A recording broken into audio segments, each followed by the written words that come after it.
To understand how quantum computers work, it's essential to talk about computing in general. So let's start with the classical devices, or the devices that we use in our day-to-day life. Information is something physical. It is stored in binary, that is, zeros and ones. So binary could be stored in any two-level classical system. For example, a coin. What I mean by two levels is that for a coin, heads could be one level and tails could be another. As you might have guessed it, our computers don't really use coins, but they use something known as the transistor. The classical computing model defines an abstract Turing machine, which the Alan Church thesis talks about in detail. The roots of this thesis are something mathematical and not related to any physical model. On the other hand, quantum computers store information as qubits. Qubits are short for quantum bits, and they can have values of 0, 1, and loosely speaking, everything in between. How qubits are implemented are as two-level quantum systems. As an example, you can imagine the energy levels of an electron orbiting around the nucleus to be the two energy levels on which information is stored. Physically, there are many implementations of qubits. For example, superconducting qubits, trapped ion qubits, neutral atoms, quantum dots, spin qubits, NV center qubits, and many more. Though there is no single winner, there is extensive research being carried out to implement all these different kinds of qubits.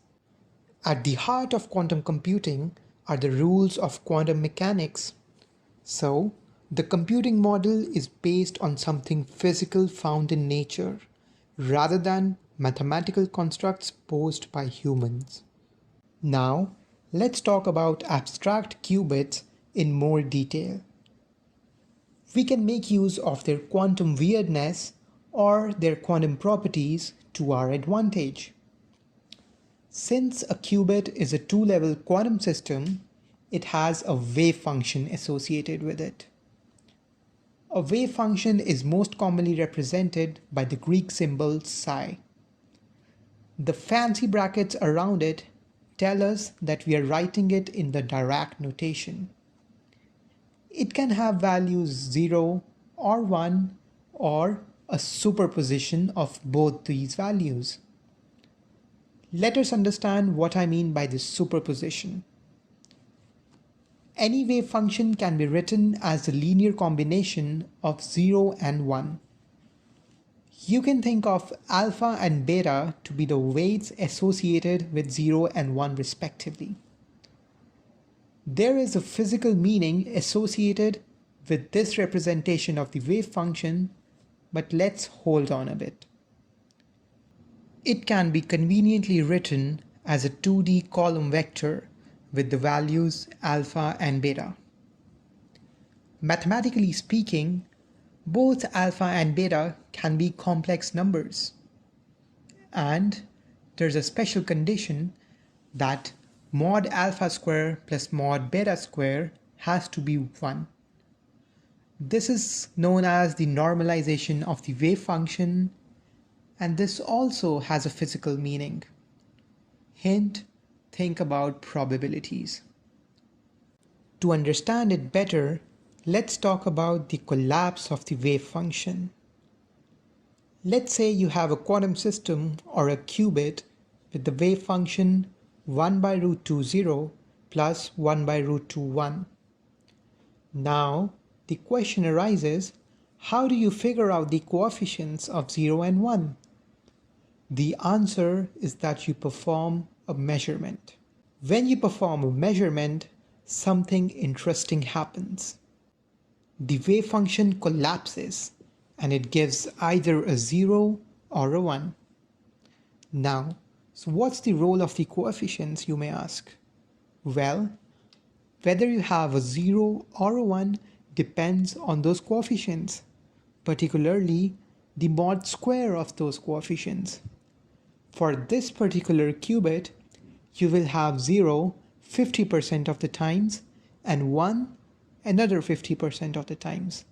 So if you prepare 100 copies of your qubit in the state 1 by root 2 0 plus 1 by root 2 1, and then you perform 100 measurements, you will get 0 for around 50 measurements and 1 for around another 50 measurements. I'm saying around 50 and not exactly 50 because we're talking about probabilities.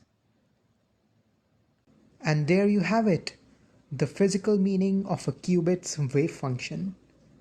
Mod alpha square gives the probability of measuring the qubit in state 0, and mod beta square gives the probability of measuring the wave function in state 1. Remember, once a measurement is performed, the wave function collapses to that state and it stays there. In other words, information is lost when you perform a measurement. Let's talk about one last property that separates quantum computing from the classical world, and that is entanglement. In the words of Einstein, he defined entanglement as the spooky action at a distance. So what is it? Let's imagine you have two qubits, qubit A and qubit B. The rules of quantum mechanics make it possible to entangle the qubits, or make the qubits interact in a way that the wave function of qubit A depends on the wave function of qubit B. It is possible to design a system of two qubits such that when qubit A is in state 0, qubit B is in state 1, and when qubit A is in state 1, qubit B is in state 0. We can write the wave function of this system of qubits as simply 0 1 plus 1 0. And using the normalization condition, we have the coefficients of 1 by root 2 each. Notice the circled cross in the middle. That is the notation for a tensor product, and it is used to represent multi-qubit systems. Imagine that you send qubit A to Earth's North Pole and qubit B to the South Pole. Now, if you perform a measurement on qubit A, and let's say it comes out to be 0, the state of qubit B collapses to 1 without any interference. The same happens if the result is 1. This is something very interesting. Such kind of interactions are not seen in classical systems. Using the properties discussed and many more properties, quantum scientists try to come up with quantum algorithms that offer better solutions to problems than the classical devices. This new paradigm of quantum computing has diverse applications. The most intuitive one is the simulation of physical systems. Inherently, nature is quantum mechanical, and it makes perfect sense to use a quantum computer to simulate it. This also happens to be the area of research that I'm working in. Simulations can be used to find new materials and can also be used to speed up the discovery of new drugs. Quantum algorithms can be used to offer much better solution to optimization problems, and we have the Shor's algorithm, which is a prime factoring algorithm, and it promises to break the RSA cryptosystem.